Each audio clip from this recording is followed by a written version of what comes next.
High court ने order कर दिया था, फिर उसके बाद आपने कैंसिल क्यों किया?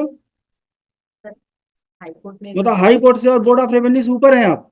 14 साल हो गए, 14 साल में आपने कंप्लायंस नहीं किया। जब हाई कोर्ट में रिट पिटीशन लगा और जब सुनवाई के लिए आया, तब आप बोल रहे हैं कि हम उस ऑर्डर को चैलेंज करेंगे, पर से इलीगल है। तो ये जो दिव्य ज्ञान आपको 14 साल बाद प्राप्त हुआ है, आपने कंटेम्प्ट किया है। जब हाई कोर्ट का ऑर्डर आपको 109(10) में कार्यवाही करने के लिए, बोर्ड ऑफ रेवेन्यू का ऑर्डर है, फिर आपने दूसरे जजमेंट का हवाला देके कैसे बाईपास कर दिया उन ऑर्डर्स को?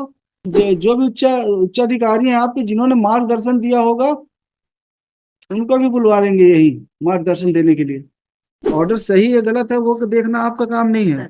आपका काम है केवल उस आदेश का पालन करना। तो वहीं तक सीमित रहिए आप। अगर ज्यादा दिमाग लगाएंगे ज्यादा परेशानी में आएंगी, कम दिमाग लगाएंगे परेशानी में नहीं आएंगी। जब बोर्ड ऑफ रेवेन्यू ने ऑर्डर कर दिया था, तो हाई कोर्ट ने ऑर्डर कर दिया था, फिर उसके बाद आपने कैंसिल क्यों किया? हाई कोर्ट ने मतलब हाई कोर्ट से और बोर्ड ऑफ रेवेन्यू से ऊपर हैं आप। फिर हाई कोर्ट ने जो ऑर्डर किया था सर, उसमें 109(10) धारा 109(10) के तहत कार्रवाई करने के निर्देश दिया था सर। तो उसके हिसाब से मैंने उसमें ऑर्डर, बोर्ड ऑफ रेवेन्यू ने क्या ऑर्डर किया था? सर उन्होंने नाम चढ़ाने के लिए। तो फिर क्यों नहीं चढ़ाया आपने? सर मेरी जो समझ में आया So ये in fact, the Board of Revenue has passed order in year 2010, 13/12/2010. After that, sir, our High Court has decided this issue. It is कुछ service land. डिसाइड नहीं किया। हाई कोर्ट में पिटीशन इसलिए लगाया था क्योंकि बोर्ड ऑफ रेवेन्यू के order compliance नहीं हो रहा था। There is issue with regard to transferring the service land. So that issue has been decided by the division bench in another case, my lord, in WPC 704. भाई इस case में क्या order था? जी, इस केस में बोर्ड ऑफ रेवेन्यू के order को आपने स्टेट ने चैलेंज किया क्या कहीं? इसके लिए इन्होंने जो है रिकमेंड किया हुआ जरूर है ऑर्डर शीट में, but the state authority has not still I think permitted to file. Board of revenue के ऑर्डर को आपने चैलेंज किया कहीं? अवेयर नहीं है सर बोर्ड ऑफ ऑर्डर को चैलेंज करने के लिए सर, जैसे ही मैंने ऑर्डर पास किया उसके बाद एक नोटिस मूव किया था। हुआ है कि नहीं हुआ है? उसके बाद से सर अभी तक नहीं हुआ ना? वहाँ पे तो मैं अभी उसका मैं वो हुआ है कि नहीं हुआ है? दिखाई कर रहे हैं सर, हम लोग भी वैसे जहाँ तक नहीं हुआ है। तो अगर नहीं हुआ है तो फिर कंप्लायंस क्यों नहीं हुआ? कंप्लायंस इसलिए नहीं हो पा रहा है sir, because the order pass by the revenue board is in पर से इलीगल सर। तो चैलेंज करिए ना।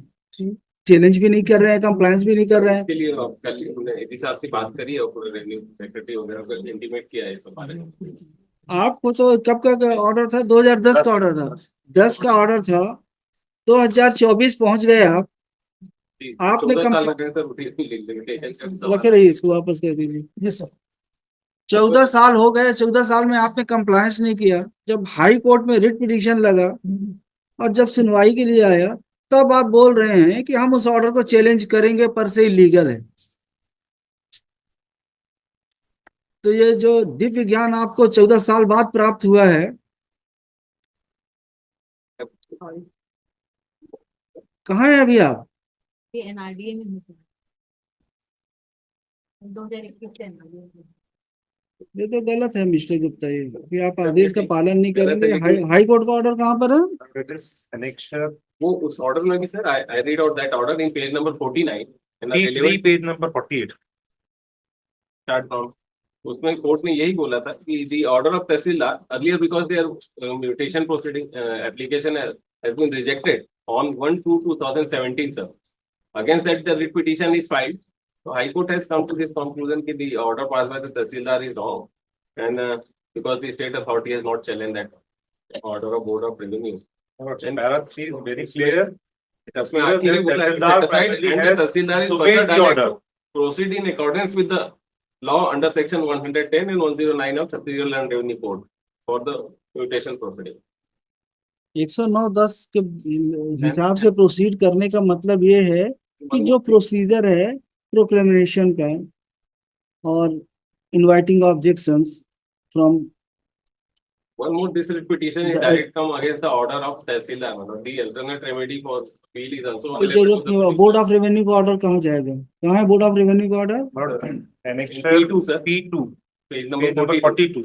42 last paragraph. Tahsildar has, my lord, rejected their application in year 2010. Application under section 10, and उसके अगेंस्ट में डायरेक्टली सर जो revenue board है ना वो एक्सेप्टेड दी पुनरीक्षण वन रिव्यू पिटीशन। और ये ऑर्डर इम्प्यूग्ड अभी कहाँ पर है? Order impugned is annexure P1, page number 15 onwards, my lord. Relevant is at page number 36. आवेदित भूमि खसरा नंबर 612 रकबा 2.845 हेक्टेयर भूमि जो कि वर्तमान में ग्राम नौकर कुटवार सेवा भूमि के रूप में राज्य सभा लेख में दर्ज है। कंटेम्पचुअस है मैडम आपका ऑर्डर? आपने कंटेम्प्ट किया है। जब हाई कोर्ट का ऑर्डर है आपको 109(10) में कार्यवाही करने के लिए, बोर्ड ऑफ रेवेन्यू का ऑर्डर है, फिर आपने दूसरे जजमेंट का हवाला देके कैसे बाईपास कर दिया उन ऑर्डर्स को? सर मैंने उच्च अधिकारियों से मार्गदर्शन लिया था सर, मेरे को उस समय वही कौन है आपको कहाँ लिखा है आपने मार्गदर्शन के लिए? कहाँ पे लेटर्स आपके?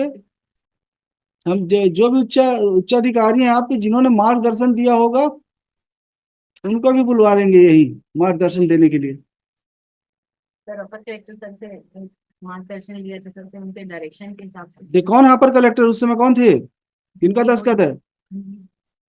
पद्मिनी भूमि कहाँ है अभी? स्टेट में है सर, मंत्रालय में।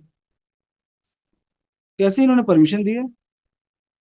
So because the issue जो भी हो इश्यू को भूल जाइए आप, बोर्ड ऑफ रेवेन्यू और हाई कोर्ट के ऑर्डर तक सीमित रहिए आप दूसरे ऑर्डर्स को, दूसरे जजमेंट्स को। it is apparent sir that the order of the board of revenue is per se illegal because even the board of revenue has आपका directly कहना है ना, application- आप नहीं बोल सकते उसको पर से लीगल भी अभी, क्योंकि आज की डेट में उसको आपने ना कहीं पे अवॉइड करने के लिए कोई पिटीशन फाइल किया है that is illegal. और हाई कोर्ट ने डायरेक्शन दिया है कि pursuant to order pass by the board of revenue initiate proceeding under section 109 and 110 of the land revenue code to record the name of the petitioner in revenue records. How can you say that the order passed by the board of revenue is illegal and was passed without application of mind? Under what authority you can say? This order itself sir, the revenue board has directly entertained this ठीक है, application. ठीक क्या उन्होंने जो उनको समझ में आया।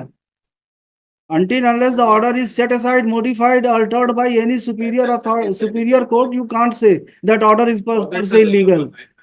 Request given 10 days time. अरे 10 मिनट का टाइम नहीं देंगे, ऑर्डर सेट असाइड लिखिए। Mister Sarfaraz Khan for petitioner, mister Satish Gupta for respondents along with so and so. Mr. Sir, the petitioner has filed this petition seeking following reliefs. Mr. Sarfaraj Khan would submit that the petitioner moved an application for mutation before the Tahsildar, pertaining to survey number 43/76 at measuring दो थे और थे sorry 612/2 at measuring 4 acre situated at village Pirda, Patwari circle number 43/76, revenue circle Raipur district Raipur, pursuant to a registered sale deed dated 28/3/1950. Take into consideration the above stated facts.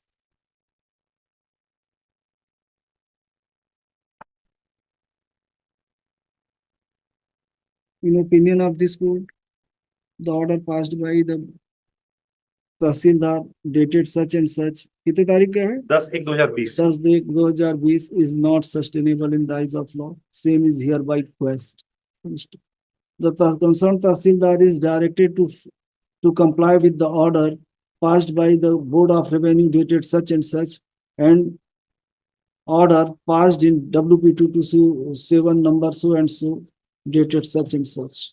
The entire exercise shall be completed by the authorities preferably within a period of 120 days from receipt of copy of this order. कौन सा number की है? Sir 115 115 और madam next time ध्यान रखिएगा high court का order रहे तो बिल्कुल अभी हमने कुछ नहीं किया है आपके लिए।